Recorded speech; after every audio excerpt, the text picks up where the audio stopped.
Why are we questioning the Eagles' locker room and leadership at this point of the season? Is there anything that the Eagles can do to fix any of the kinks in the armor that happen to be forming or supposedly forming? I don't necessarily agree that they're even forming, but we're going to get into it.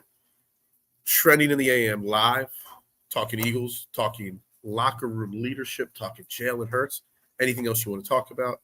Final two shows of 2023 start live in 30 seconds.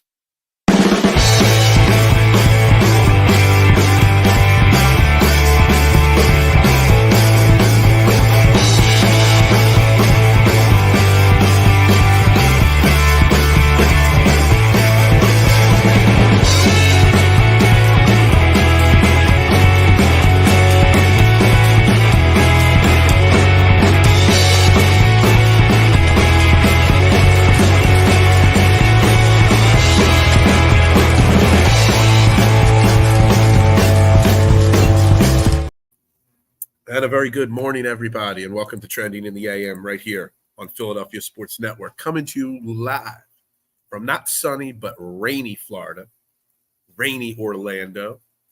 Still better than being in Pennsylvania, still better than having to get up and get to work in the morning. But hey, every day of vacation can't be perfect. But I am your host, Phil Stiefel, coming to you live, like I said, from Orlando, Florida this morning. A little late start. Figured I need to sleep past 6:30 on vacation. Make sure you follow me on all social media platforms at Bearded Knowledge if you can find me on it. That's what I'm under.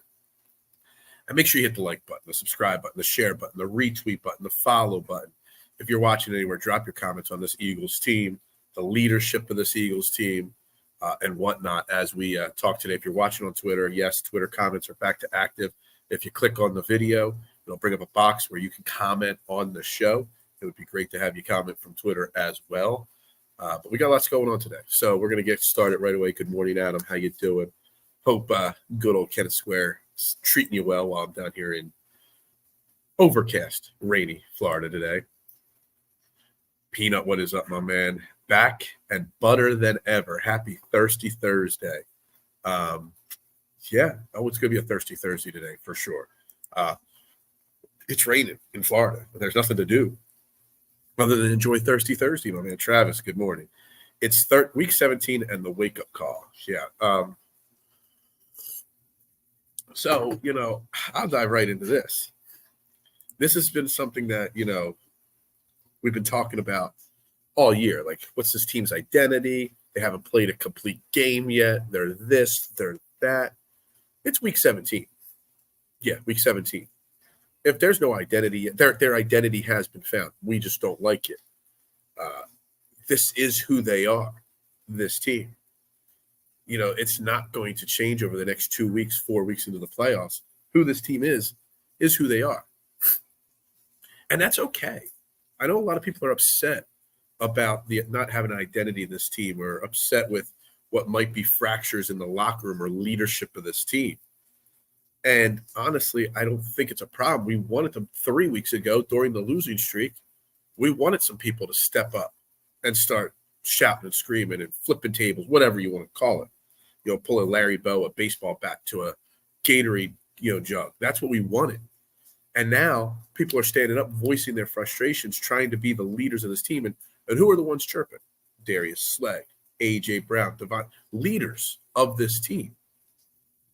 So why is it that we need people to step up to lead, but then when people are chirping, maybe they're doing it the wrong ways in social media and through podcasts and stuff and not in the locker room, but they're sending messages.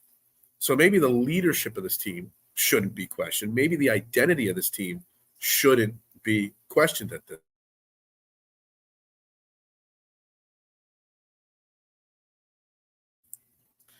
I think what comes out of this losing streak molds this team to its potential. There could be some of that, Peanut, but I don't think that this team had that losing streak and it can mold them into much different than what they are. This team is who they are, which is a really good football team. But they're not going to change from what they are. They are a scrappy team. They're over-talented on offense, extremely under-talented on defense, and they are who they are. I don't think in the next 2 weeks, you're going to see a completely different team. You might see a close game against the Giants. You might see a close game against the Cardinals. Whoever we face in the playoffs, there ain't going to be whatever happened from that losing streak isn't going to magically start the Eagles blowing the 49ers or the Cowboys out in the playoffs. They are who they are. Now, do we have to question decision-making in the organization after the season? Maybe. How to build the team, the leadership, the play call. We'll get into that in the offseason. But I'm not questioning, the leadership aspect of this team like others are. I'm not questioning the organizational culture right now.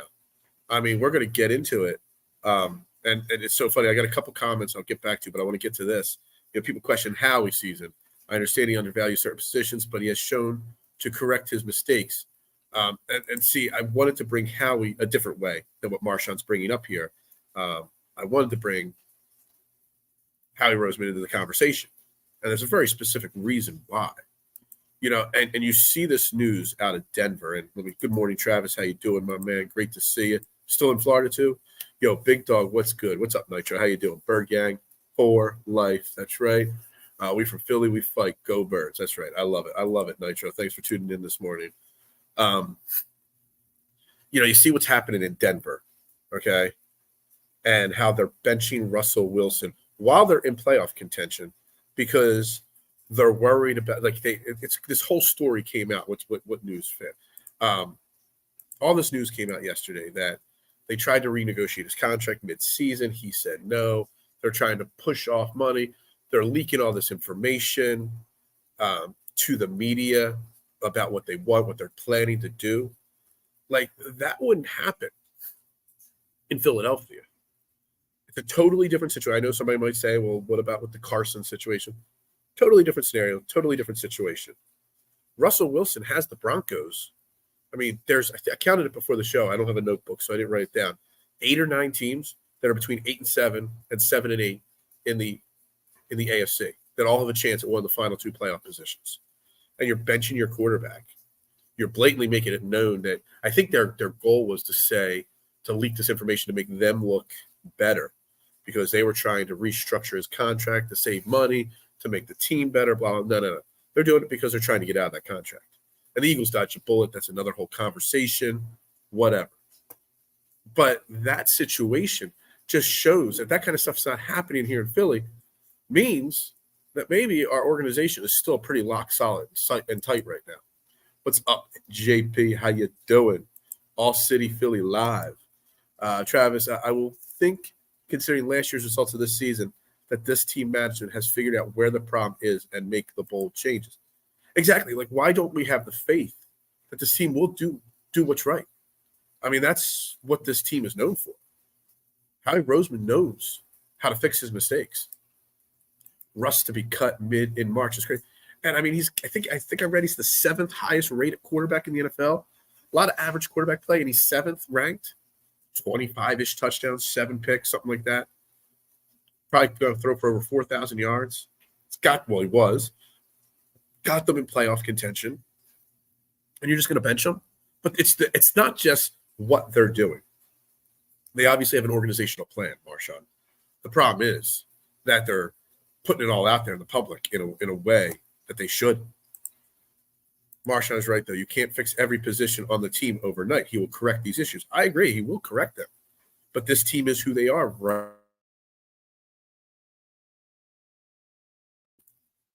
There's no changing this team at week 17 of the season. Mitch Apo, what is up, my man? Good morning. 2 days left, show-wise, counting today in 2023.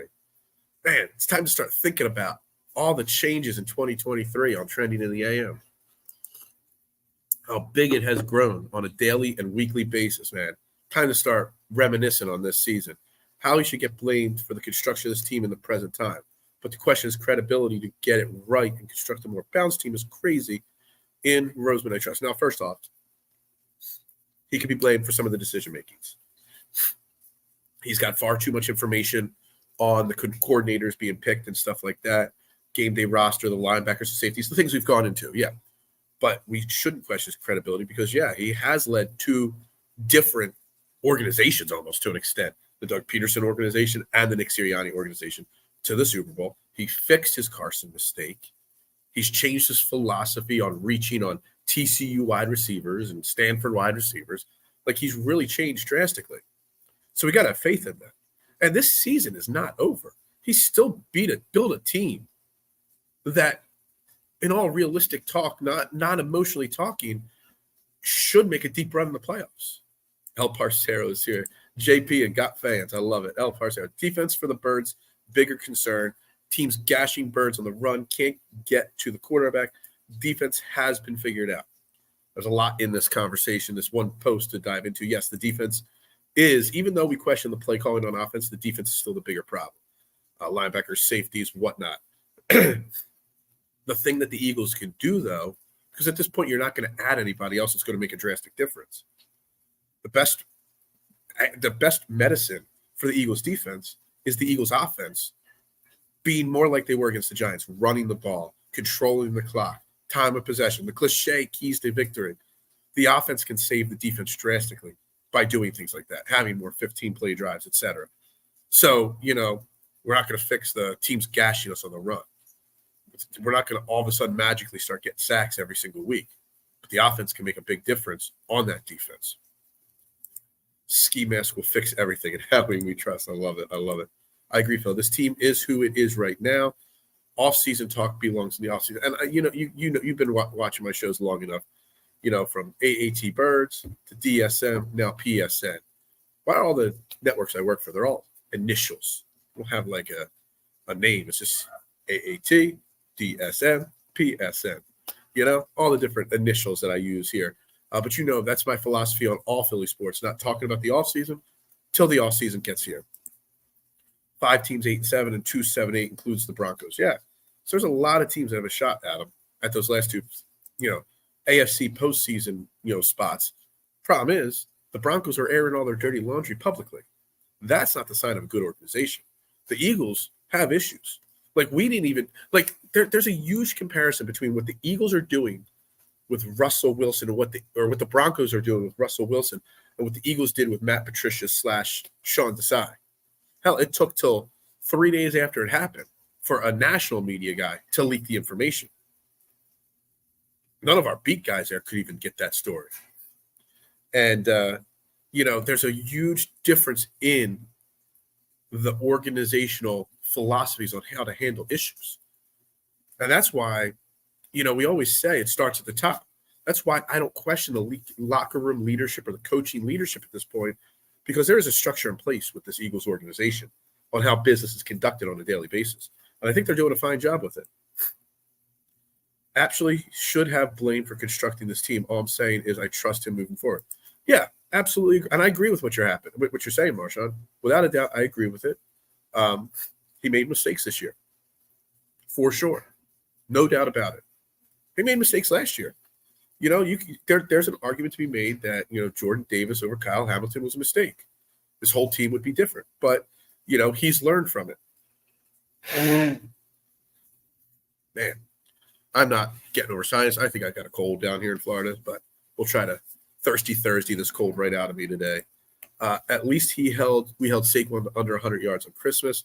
Yeah, I mean, I don't even know if Saquon's really got much left in the tank, honestly. So I'm not sure how good that is or not. Ironic JG coming into town this week as well. Yeah, I mean, there's a whole level to that as well this week with the Jonathan Gannon storyline and, his whole situation with the Cardinals. It's a huge storyline, and we'll do a preview and prediction show tomorrow. And, yeah, we might bring up Jonathan Gannon a lot tomorrow. But, man, the story of him, I bet you he had this circled on his calendar. I guarantee some of the Eagles players and coaches had this week circled on their calendar as a must-win / very important game to them. Shaq Leonard came to play on Monday. Health is the Uno card to save this team. Health could really make a drastic difference on this team. Obviously, Avonte Maddox practiced in full yesterday, Marshawn. Not sure if you saw that. Getting him back is going to be big. Darius Slay being out still. If Maddox is back, we sort of tapped on this a little bit yesterday. If Maddox comes back this week, who are your 3 starting cornerbacks? Maddox is one. Gilly Ringo has to be 2. And you start James Bradbury on the outside or Braden Robbie on the outside. I mean, there's an argument to be made that James Bradbury needs to be benched against Arizona, especially considering it's Arizona. And you could probably try something out, at least to start the game, if necessary. Or you start James Bradbury to keep him happy, and then you work, some other guys into that position and not have Bradbury at 100% snaps or something like that. Shaq Leonard getting more adjusted would definitely make a difference. Who else I'm trying to think of that would need to come back? Zach Cunningham, Nicholas Morrow, that would make a big difference. Them getting healthy, getting the offensive lineman healthy. Landon Dickerson, Cam Jurgens have been banged up a lot. Health is a big concern. Well, a big trump card that could save the day if we can get healthy. Is the weakness on the defense magnifying the offensive woes, or is it the other way around? That's a deep question. Deep question, Peanut. The weaknesses on defense are putting the ball back in the offense more frequently's hands as well. And we're not building these big leads like last year where we could just sit on these leads. So I don't know. I think it's a little bit of both.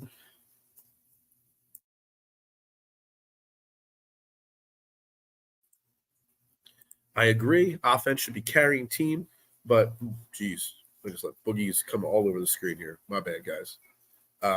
It's true. Feels like Brian Johnson doesn't have a feel throughout the game. And I can't say that we don't talk enough about Shane Steichen and the loss there. Obviously, we all know it was a big loss. And Brian Johnson, for as bad as he is, I don't know if it's his fault entirely. The offense is not that much different than it was last year. Big plays all the time. It's just last year the big plays were working. This year they're not.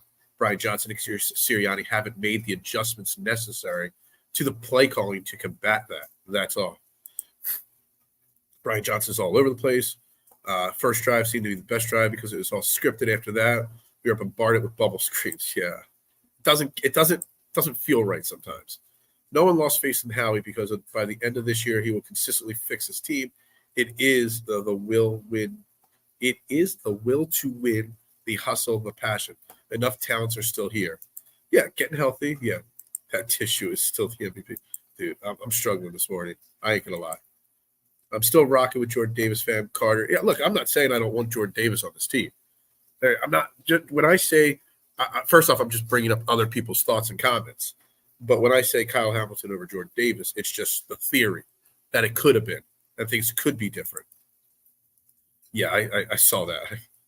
Good thing I look at the screen. Yeah. Cunningham, Morrow, Leonard, is that enough? I know this group has been more down than up, but maybe Patricia and a healthy group we see different. Yeah, that's all fair. But, Cunningham, have we had Cunningham, Morrow, and a fully – ready to go Shaq Leonard yet? No, we haven't had all three of them. I think those three, if they're all healthy, is a very strong linebacker tandem. Not great, but strong for sure. And they could do the job. Who else is mad that Miles Jack retired from the Eagles just to return to the Steelers? Yeah, that's not it's not as bad as the Frank Gore situation, but, pretty similar to the Frank Gore situation.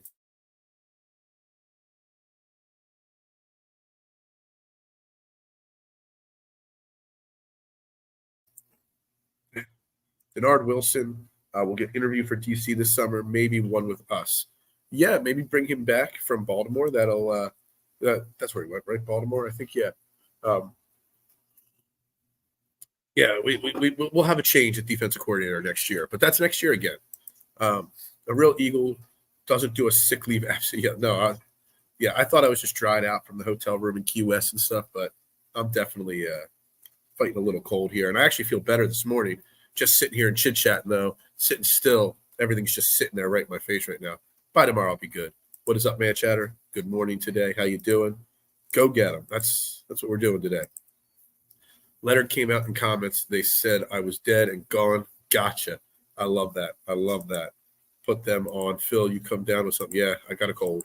I think I'm actually almost over the cold. It's just the last day of fighting through it, I think. So I think with all three linebackers healthy, it is a solid group. You cannot ask any of them to cover Debo or CD in open spaces, though. Yeah, that's fair. I think the makeup, if everybody's – and that's a big key, Marshawn. If everybody is healthy, the linebacker group as is today is not bad. The problem is Zach Cunningham's been injured all his career. Shaq Leonard is getting older, and Nicholas Morrow is still a lot of unknowns, but I think they're good enough. You just got to have a scheme not to have linebackers on slot wide receivers. That'll be on Sean Desai. That'll be on Matt Patricia to make sure that happens. I haven't even looked at the Cardinals. Who's playing in the slot for the Cardinals this year? I don't even know who their wide receivers is. Is Hollywood Brown still a Cardinal? That's probably their only wide receiver right now that I would really, really be concerned with. Let's see here. Trey McBride leads them in receiving, tight end. Marquise Brown, Hollywood Brown, yeah, he's okay. Michael Wilson, Rondale Moore. Yeah, maybe Trey McBride. You have to worry about him against one of these linebackers. But if they're healthy, I don't think it should be an issue. What's up, Big Zeke? How you doing? Good morning. A lot of it has to do with the coordinators. They stink. The players are frustrated with the play calling. The players are too talented to be so lackluster. Yeah, I don't know. I think obviously the defensive coordinator has been an issue in the defensive play calling. I don't know if I think people put too much onus on Brian Johnson being an issue, because I think a lot of what he does is still Nick Sirianni's saying. So if anything, Nick Sirianni, maybe to an extent, Nick Sirianni just hasn't fully gained trust in Brian Johnson to let the leashes. Because last year, Nick Sirianni was so hands-off on the offense because he had full faith from 2021 in what Shane Steichen was doing. That's what I would say there. We're waiting for Byard's gotcha. Yeah, we haven't gotten that yet at all. He hasn't been bad, Kevin Byard, but he hasn't been great.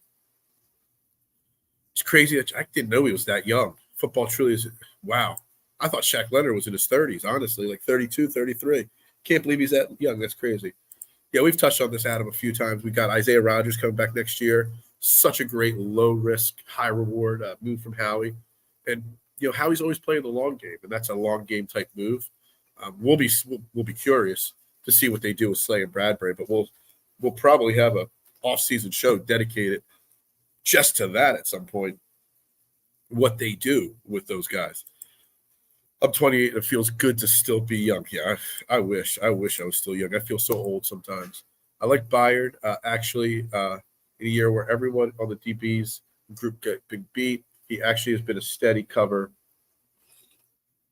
Yeah, a few times early in his time in Philly, he looked like he got, out of position and stuff like that. But he's solidified what was a very weak position as well.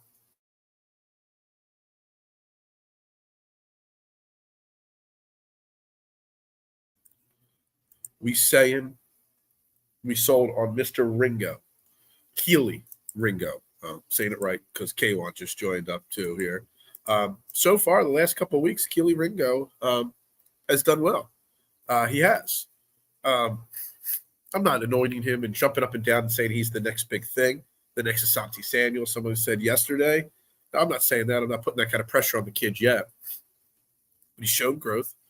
The question is, has he shown enough to have confidence in him in the playoffs? He's a kid. He's a rook. Do you really want that there? When you have Slay and Bradbury, when you have Avonte Maddox, will Ringo be the odd man out once the secondary is fully healthy? And it might be. The Eagles might go to the vets that they know instead of the rookies. I don't know if that's the right decision or not, but that's might be what they do. Believe it or not, everything is still wide open. I still feel we can beat any team at playoff time. It's all about the game. I'm liking Ringo, and I like Sidney Brown. And Zeke, the first part here, no team has been so otherworldly dominant this year that they are a shoo-in for anything. I firmly believe that any team, the Eagles, the 49ers are probably still the favorites in the NFC. Yeah, the Ravens are still the favorite in the AFC. But would it shock me if Detroit made a run? No. Would it shock me if, the Cowboys made a run? No, it wouldn't shock me. Would it shock me if the Chiefs got it together come playoff time? No. If it was Eagles Chiefs again in the Super Bowl, it would not shock me one iota, because anything can happen at this point.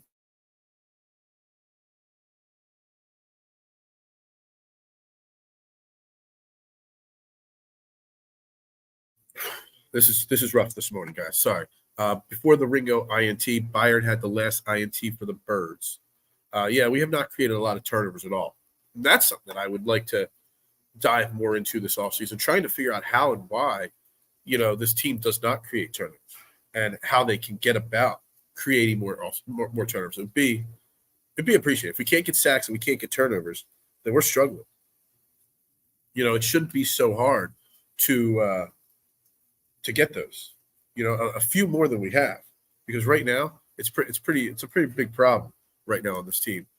Will be a Pro Bowler at some point. Who will be? Keely Ringo, Sidney Brown, both, possibly both you're talking about. And that might be the case. They both have a lot of talent.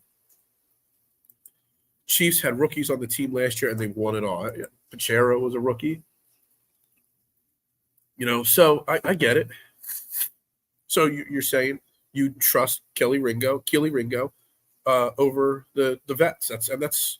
That's a fair assessment, a fair opinion to have at this point. Ringo right now is playing a lot. He is playing right now against better than James Bradbury. But the defense had low expectations because of all the drama. And now, you get everybody back once you get to the playoffs. It's a different story. It's a different game. They always say, like, when you go from college to the pros, the speed of the game speeds up. Well, you go from the regular season to the playoffs, the speed picks up even more. Will he be ready? I'm not sure. Some love for Ben Van Summeren. Why? Why do we got to put some BVS love out there? I don't think he needs it. I mean, wearing of Asante Samuel number is a little big boy shoe. Yeah, it is. Ben Van Summeren sounds like, he sounds like he's part of the NWO or something like that. BV. Like there's got to be like some initials flashing on the Titron. Yeah, I see it in big bold letters, man. Ringo Starr needs real-time reps to improve how he is playing for the long haul, so this is what you get while avoiding a total rebuild. Yeah, and there's a theory to be said that you play for the future while still trying to win a Super Bowl. So you get these young guys reps, and you have guys like Bradbury there. It's just going to be very hard to move off of Bradbury's contract, so you don't want to totally piss him off as well. So, it's a fine line there. It really is. And yes, if I would probably make that decision to start Ringo over Bradbury at this point, but it's a really, really tough call to make as a coach and a front office person. CJ will be a free agent this summer. What, Chauncey Gardner-Johnson? He will be. Did he come back from his injury? I think he did come back from his injury. Or an 80s rock band Marshawn. I like Wrestler better with that name.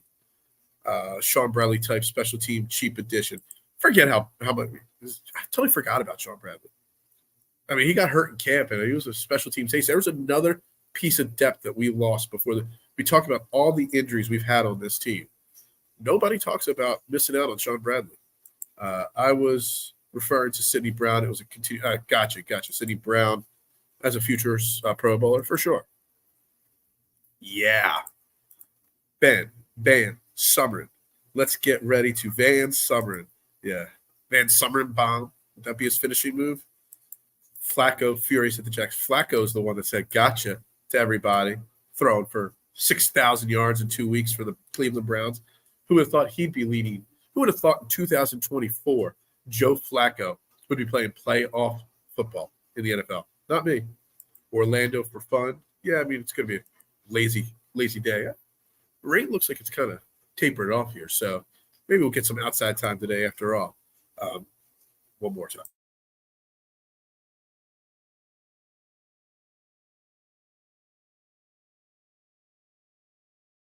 Man, Thor, 2024 will be so much better. I'll be fine by 2024. The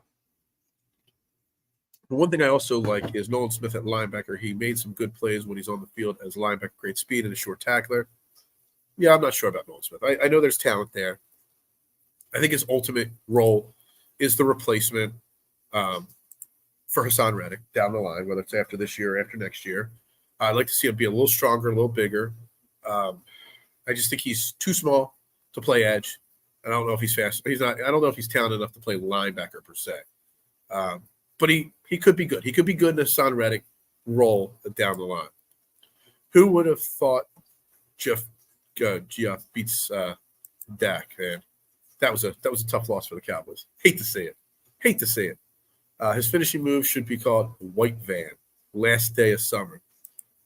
We're spending a little bit of time figuring out the repertoire of WWE rookie wrestler Ben Van Summer. I am not allergic to fun. I'm not allergic to anything today. I'm just sick, plain and simple. I don't think there's anything else to it. Bill has a fever, and the only cure is more Van Summer. I like what you did there, K1. Good stuff there. The coaching staff doing the same thing that the Cardinals did to Reddick as a rookie by putting him in at linebacker. It worked last year. I mean, honestly, I kind of feel like he dropped back into coverage like a linebacker more last year than he's done so far this year. I really do. I saw it the other day. Was it this past week against the Giants or the week before? I saw him drop back into coverage, Hassan Reddick. I'm like, honestly, I don't think I'd seen it in a while. So they maybe they're reverting back to that style. That is the style that got them to the Super Bowl last year. Good morning, Steven. How you doing? Just watched a podcast where Cassell broke down Van Summer, and he did ball out. He gloats all over him. He did do good against the pass and did good against the run, says he. Looked fast and twitchy. Yeah, now, so this week, and I said it yesterday, obviously I was in Key West for Christmas, and I was watching a Sloppy Joe, the famous bar down there in Key West with a lot of people. So I didn't catch the finer points this week of the game. I just watched it, as a casual fan versus somebody that's got to put out 60 tweets and, talk about it. So maybe I missed it. I didn't notice him. But also I missed a lot of things being in the situation I was in. So I'll trust Cassell. I'll trust you. I'll trust everybody that's talking about him in the comments right now. Will you do something crazy if the 49ers lose to the Rams? Will I do something crazy? Well, what kind of crazy thing do you want me to do? Do I have to do something crazy? Like, I'm going to jump up and down and cheer. Helps us get the 1 seed, sure. But crazy, I don't know what crazy means to you, Travis. Nolan Smith should be running after who has the ball. He is fast as hell. Yeah, I mean, that's fine. And he's not getting many reps. I don't know what his snap counts were this past week, but he hasn't really gotten on the field, enough this year. That's Stephen Price. I watched that too. If Sam Ferrier is good enough for Cassell, he's good enough for me. Yeah, that's fine. I mean, Cassell knows more about football than all of us all 35 of us in the chat right now. He knows more about football than all 35 of us combined. Sean Shank, what's up? Love seeing the Eagles work in young players. Hard to do it with this year's schedule. And I think that's fair too.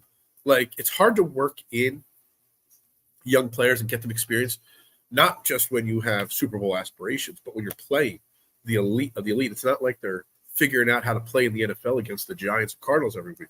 Figuring out how to play in the NFL against the Chiefs, the Dolphins, the Ravens, the Bills, all these great teams. So yeah, that's a fair point right there, Sean, for sure. Last days of summer, yeah. It's summer. Does summer ever end anymore? Nolan can run like Hound Dog, but smart teams will go by him with his knowledge. Possibly. Nolan, that is my thing, K1. He's just so small. And yeah, he's quick, but he's so small. I just don't know. I don't know about him. Big picture watch. I want to see him put on more weight, more muscle, and stuff like that. Nolan looks like he's becoming more comfortable. Ringo looks like a playmaker in the making, and Carter looks to be a force to be reckoned with. This is the year we draft a playmaking linebacker. I mean, in theory, you've got 2 young stud defensive linemen. In theory, you've got a young edge. In theory, you've got several young defensive backs in Brown, Ringo, and Ricks, Rogers. So, yeah, this would be the year to draft that linebacker to complete the defense. You still need to fix the coordinator. You still got to fix the system. You still got to replace Fletcher Cox and Brandon Graham, who are probably gone. You got to fix a lot of things still. You got to find somebody to play in the slot for Avonte Maddox eventually. So, it's not as easy as just pick the best linebacker and we're good to go. And I still don't think they would. Carter had 21 snaps and Fletch had 40. What is going on? I don't know. I think you brought it up yesterday, this exact thing. But 21 snaps to Fletch. Maybe he's hitting a rookie wall. Maybe the Eagles' defensive coaches think he has. Maybe they're trying to save him a little bit. It could be the longest season of Carter's career. Maybe that has something to do with it. Maybe Fletch is used to it. So that's that. Greetings from Eastern Europe. Well, greetings to you. Hope you're having a great time in Eastern Europe, my man. Where in Europe are you, Brian? Let me know where in Europe you are. Maybe I've been there before. I'm curious. Fletch's last year, so he wants his. Yeah, Fletch, do you feel kind of bad if the season ends in early playoff disappointment? You got guys like Fletch, BG, Kelsey. Some went to retire. Some had more money offers to go elsewhere, and they stayed here in Philly to have another chance. And then it's been a rough year compared to last year, so that's tough. That's right. We got Eastern Europe repping on this show today. If it's a long NFL season, gassing Carter. I really think that's probably what it is. I mean, he was uber effective, the first month or two of the season, and his production has definitely declined a little bit. Not in a bad way, just rookie wall kind of way. So I think that might just be part of it. Phil, your memory is nuts. I did bring it up yesterday. I try. Like, it's so much easier, Marshawn, when I'm at home and I got my studio, I got my notepad. I take notes all show long so I can remember things like that. I don't have my notebook right now. So, nope, I've never been to Hungary. How do we say this? Kemet, Hungary. Eagles fan in Kemet, Hungary. Wow, love it. Well, Happy New Year to you, Brian. First round, top 10 pick needs his salary down if Howie's working. Means less stats, less money. Oh. So you're saying that Howie is benching him, or Howie's causing this benching of him, so he has to pay him less. I highly doubt that is accurate. And if it was accurate, we would never know about it because he doesn't air his dirty laundry like the Denver Broncos do with Russell Wilson in public.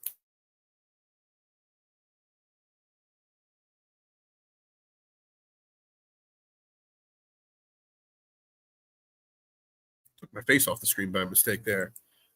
Inside the Tape with Clay Harbor and Greg Casellia. I know you guys, everybody seems to love that. I really got to start listening to it more often. It's only maybe a 15-minute clip, good watch, breaks down the offense and defense. I'm just happy to see the defense looking better. Yeah, it definitely seems like Harbor and Casellia are a great duo. When are we going to show the Eagles love like we did for the Phillies when they were struggling? That would be nice. Try something new. It worked for the Phillies. So you're saying you want to give them a standing ovation? Somebody did that last week. Went down to the NovaCare complex and had coffee and was cheering them on. Yeah, I did try. Out of all things, I had to try to pronounce it. I had to try. Hold on. Let me try again. Kemet, Hungary. Yeah, I don't think I'm doing that. Happy New Year, Brian. Yeah, absolutely. Glad you're enjoying the show today. We just need to limit the big plays. Offensively, we need to create more big plays, according to Brian Johnson. Defensively, we've got to eliminate them. How you do that? It'll help if we get everybody healthy. Just think about it. If you get Avonte Maddox back, you get all your linebackers back, all of a sudden we have a pretty deep defense. Not a great defense, but a deep defense. We've got the options to do things. We don't have to play Slay and Bradbury 100% of the snaps. We've got all these options. Yeah, I tried it again. Exactly. How many people like this video? Like 11? Everybody watching? I tried it again. So hit that like button for me. Swift has the key. We've been missing most of the year due to lack of usage. We do. Yeah, I know. I do the pronunciations just for you, K1. I know you guys love my pronunciation issues, we'll call it. Rookie wall is the most likely reason both Carter and Davis need fewer snaps to get their legs back and be effective. And yeah, Yas 22H, absolutely. You need Fletcher, or you need everybody to have full legs for the playoffs. We need these guys to be ready to go. Because, again, like we said, A, there's a chance that we don't get that 1 seed and that bye, so there's going to be an extra game. And 2, because, it's going to be a tough road, tough sledding in the playoffs. You need these guys ready to go. So, rookie wall is fine. I mean, I know we're saying Jordan Davis in that same group, and he's not a rookie per se, but he's still a behemoth of a human being, so you kind of have to. Yeah, K1 always with the great comments, for sure. Ayo, yeah, I don't know. Somehow we've gotten away from the leadership and the locker room issues of this team. We're always promoting these other podcasts on my podcast. Do you guys go into the comments of the Avant Michael and Clay Harbor and promote me? I hope so. I hope you're promoting my show in their comments. Like you guys are always promoting theirs here. Liam would have had that Hungarian city first time in back of the net, Marshawn. Oh, man. Yeah, I don't even want to know how Liam would have pronounced that name at all. But real quick, because we're not doing a full hour and a half today. So we're going to do a quick little reset here. You're watching Trending in the AM right here on Philadelphia Sports Network Live, Facebook, YouTube, Twitter. Like, share, retweet, follow. If you're watching on Twitter, you can comment now. Click on the video. It'll open up a box where you can actually, comment on the show on Twitter. So make sure you do that as well. But we got you, and I'm Phil Stiefel, your host, always here in the morning. So make sure you shoot me a follow on all social media platforms at Beard of Knowledge. Brian, was I close to saying the name of the city right? Remotely close? Like, grade me on a scale of 1 to 10 on saying that name of that city. I'll put it up and I'll say it a third time while everyone goes and likes this video. Kex Kemet Hungry. Am I even remotely close? You got to let me know if I'm even close. They don't reply our comments because they top shelf Eagles. They don't care about you guys. I'm not top shelf Eagle player, so I care. You know what I mean? I don't think there's a show out there that cares about the comments as much as this show does.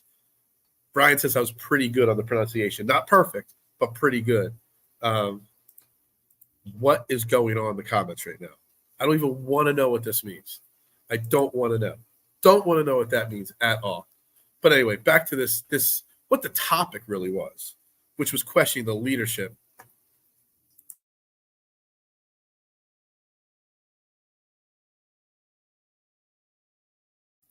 The topic was questioning the leadership, locker room issues, and I don't believe in it.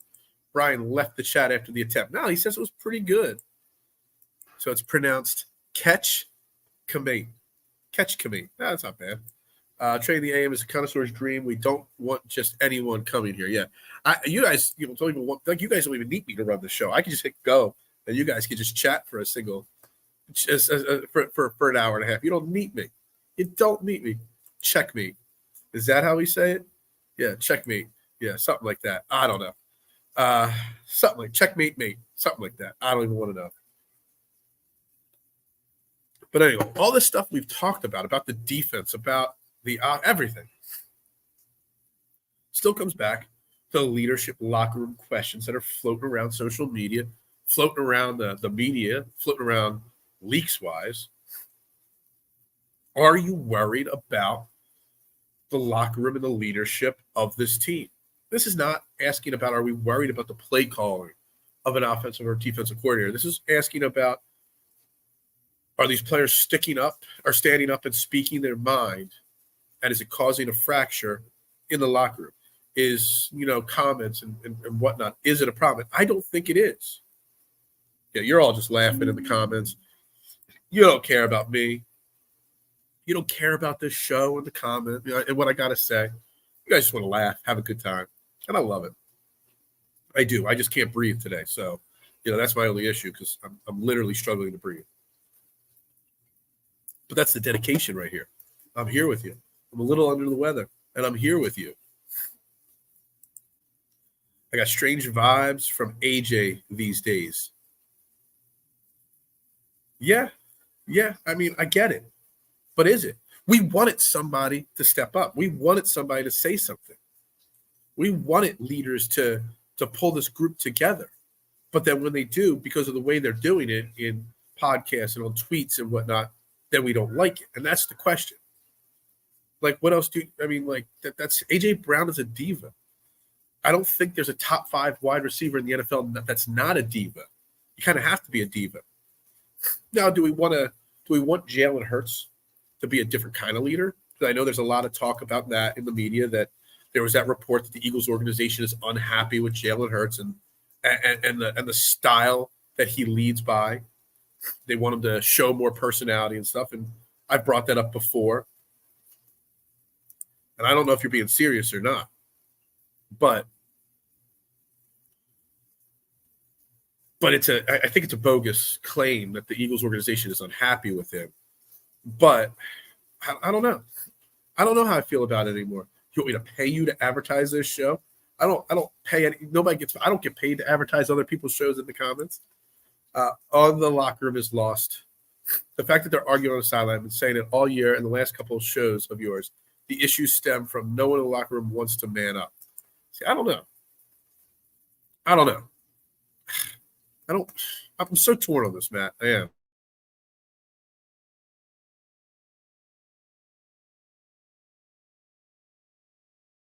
So torn on how to feel about this. Like, arguments on the sideline are fine. It's how it goes about happening and stuff like that. I don't know. I'm a little torn on how I feel about it. Divisiveness is bad for the squad, but are they divided? I think all the players are on the same page. I really do. AJ Brown complains at the worst possible time. That's fair. That is fair. Yeah, Jeff McClain hasn't been the best source reporter. He couldn't get the Sean Desai, Matt Patricia stuff, but somehow he got they don't like Jalen Hurts anymore in the Eagles organization. Yeah, I can't believe that that's accurate at all. AJ gave Sirianni the dead look. You done crossed the line. Yeah, I mean, I've even seen people talk about questioning whether Sirianni is the coach of the future of this team. And I think that's a little bit of a reach too. But coaches also have to listen to their players. Great line. I don't even need to read the rest of this comment. It's a great line right there. The players are out there doing the job. I used to coach a billiards team. My teammates would give me advice, and it definitely helped me. I think it's a fair thing. I think the coaches have to listen. They're adults, the players, the adults, the coaches. So, yeah. Coaches definitely have to put their ego aside sometimes. For sure. For sure. What do we got here? Please continue to pray. Sorry. I don't know if that's spam or not, but we don't do that kind of stuff here. Imagine being miserable at 10-1. Yeah, that's true. I'm glad you're watching from Kenya. I do. I appreciate that. Yeah. But it doesn't seem as though the arguments are helping or anything. It's like them saying we have to grow and learn and clean up the gameplay, yet nothing seems to change. And that's fair. It's almost like they're not arguments or leadership or anything like that. It almost sounds like maybe sometimes it's like just hissy fits, like the child that you say, no, you can't have that extra cookie or something like that. So they storm off. Normally when you have leaders step up, whether they complain the right way or the wrong way, normally that helps turn the tides, but it hasn't really changed too much at this point. Jeff McClain reports are always wonderful, aren't they?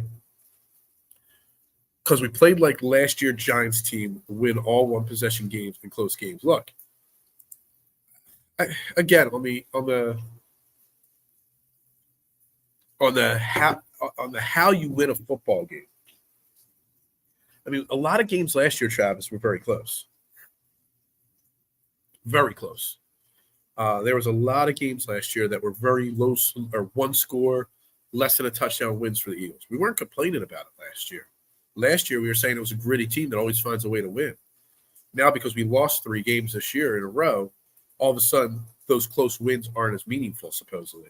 So, to an extent, I almost feel like the close wins against the Bills and Chiefs are more valuable or more important to the makeup of this team than they were in the past because it proves that they can do it. Yeah, I have an international show, Europe, Africa. Dude, Train the AM, 2023, ending on a high note today, tomorrow, and into 2024. Just to think, I love DSM, man. My DSM fan, Brian, or Scotty and Dylan, love them. Left them to come to PSN in April. I think April 1st, actually, was the first show. And we've grown leaps and bounds. Now we're international, this show.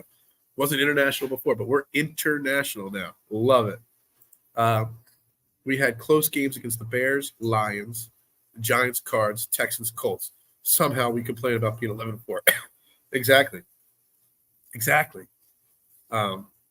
Yes, we've talked about this a little throughout the whole storyline of the show, that I'm not worried about the leadership or the locker room on this team. I've taken the Russell Wilson story and kind of related it to how the Eagles do business and how Howie Roseman does business, Kyle.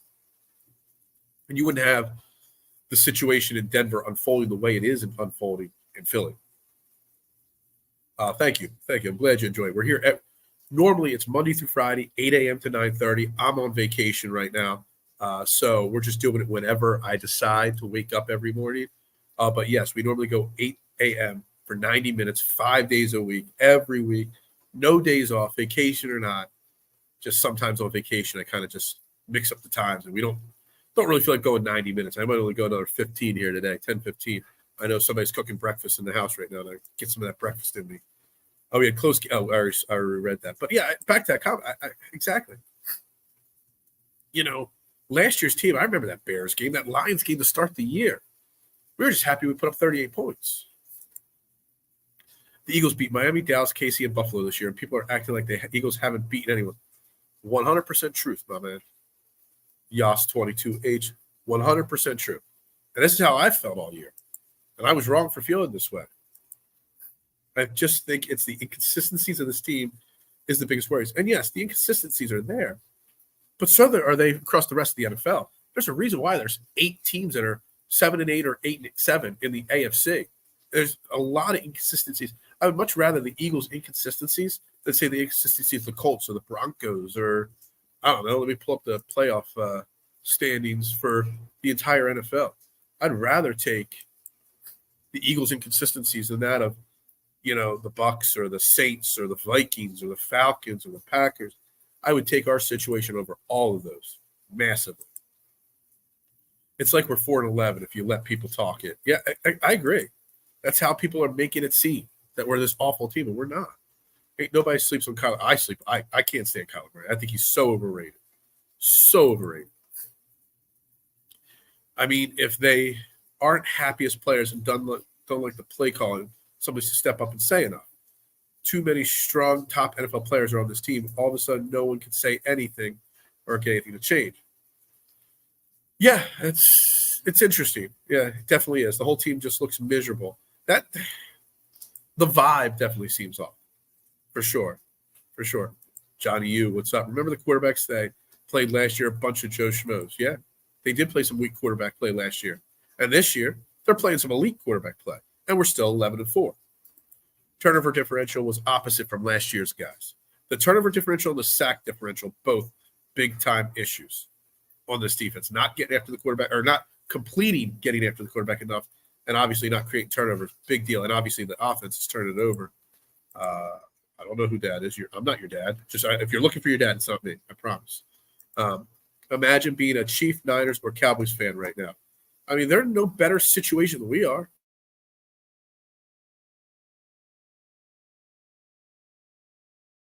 Being a Chiefs fan right now, it's got to be pretty tough, be pretty miserable. Niners just benched their quarterback, sort of. Cowboys, I mean, they're going to lose the division that was right there in their grasp with their loss last week.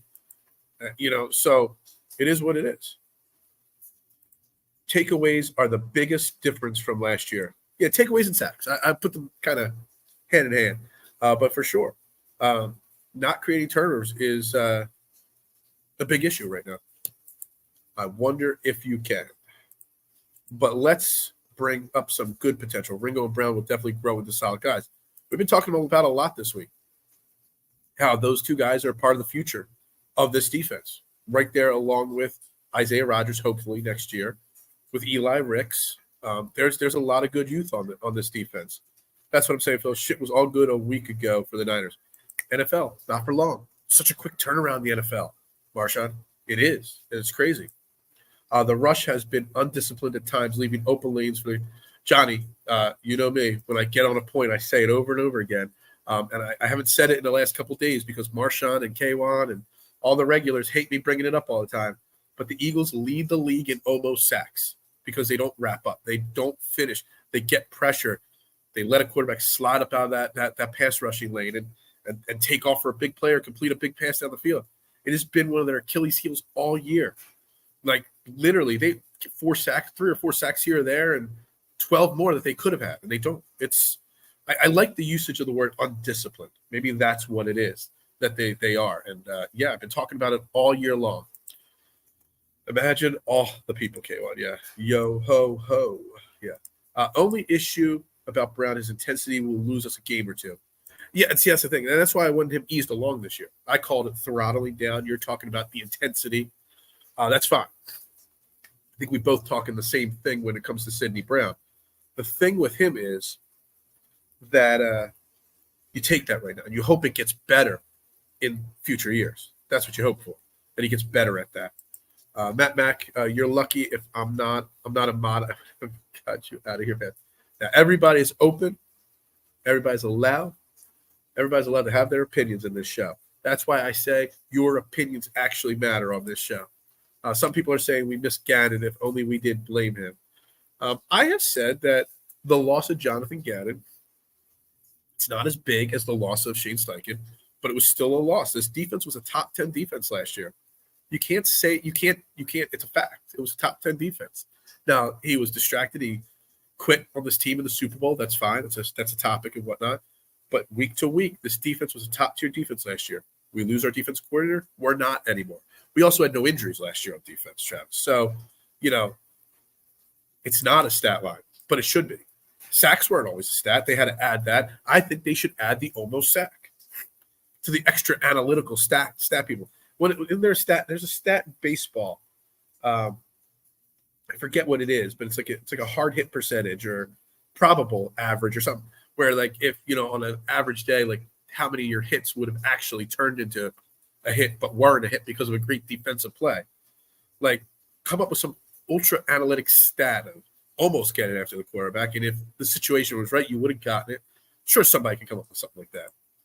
Yeah, he's lucky you're a nice guy. I'm a nice guy. I want everybody to have fun in this conversation, Nitro. That's what we do. We have fun. We talk about things, sports, movies, TV, music, mispronouncing names. We talk about it all here. We do it with fun. And no one ever means any harm in this conversation. We all just like to have a little fun. Like if anybody cared about baseball, I would love to talk baseball. Yeah, almost super chats. Yeah, we haven't gotten a super chat in a while, so the almost super chat's winning right now. Pressure and quarterback hits are those stats that Parsons lead in. Yeah, pressure and quarterback hits. Yeah, I mean we get plenty of pressure. The problem is when we don't wrap up, our secondary gets exposed, and that's an issue. We've been getting exposed far too much this year in the secondary. What would your take on Maddox be? Should we keep him with well, first and foremost, my take on Maddox is that he's one of the best slot corners when healthy in the NFL. At some point, maybe last year, I would have said he was a top 5 slot corner when healthy.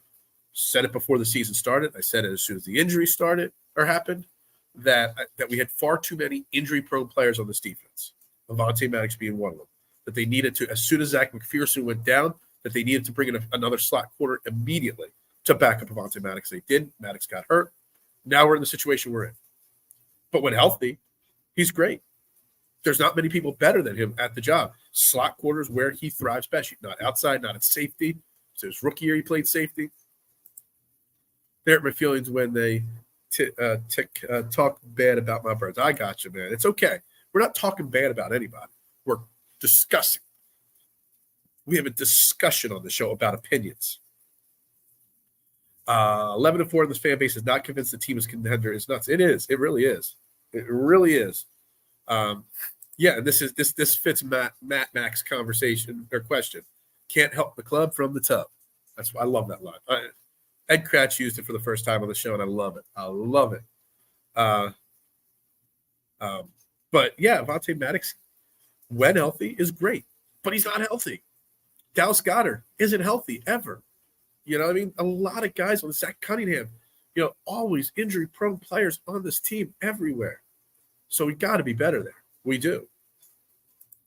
Join the cheerleaders at that point for always being hurt. Yeah, something like that. All right, guys. I think we're going to start the wrap-up process here in an hour today. I think an hour is good enough. Enough of my time on vacation. 1 hour of vacation time. That's all you need. That's all. We'll be back tomorrow. Probably early tomorrow. Probably back to our regular 8 a.m. time. I got a tea time tomorrow at 11:30, so I got to be done, showered, and off to go play golf tomorrow morning. So we'll probably be back to our regular 8 a.m. time frame tomorrow. But, yeah, we'll do our preview and prediction. I did want to talk Phillies a little bit today. My man Francisco Rojas had a fun tweet, named the most underrated Eagle or Philly of all time. Where's the question specifically? Here it is. Name the most underappreciated Phillies, current or past. And it was so easy for me to say Bobby Abreu, an underappreciated Philly of all time, because I'm a huge Bobby Abreu fan. These late starts are messing up. Yeah, I know. The late starts, but I need to sleep sometimes, man. Feel hostile. Yeah, I hope I feel better tomorrow. I think it's coming out of my system. It's just all the stuff that's congestion is sitting right there. I just got to get it out of my system today. I'll be better, though. I'll be better tomorrow. But, yeah, Bobby Abreu, most underappreciated Philly of all time. And I put it out there, and I got a lot of great comments and names that were very underappreciated on the Phillies. So I would have liked to have dived into that a little bit today. Maybe we'll do it tomorrow. Maybe we'll do it next week. Who knows? Next year. whatever it may be. But one more show in the 2023 season here at Trending in the AM. Thank you all very much for the day. Thank you all very much for tuning in. Comment, like, share, subscribe. 15 likes on YouTube, not enough. But we'll be back tomorrow, 8 a.m. Keys to victory, predictions, thoughts, Eagles versus Cardinals. That's the jumping off point tomorrow, guys. We'll see you tomorrow. I am Phil Stiefel. Go frickin' Birds.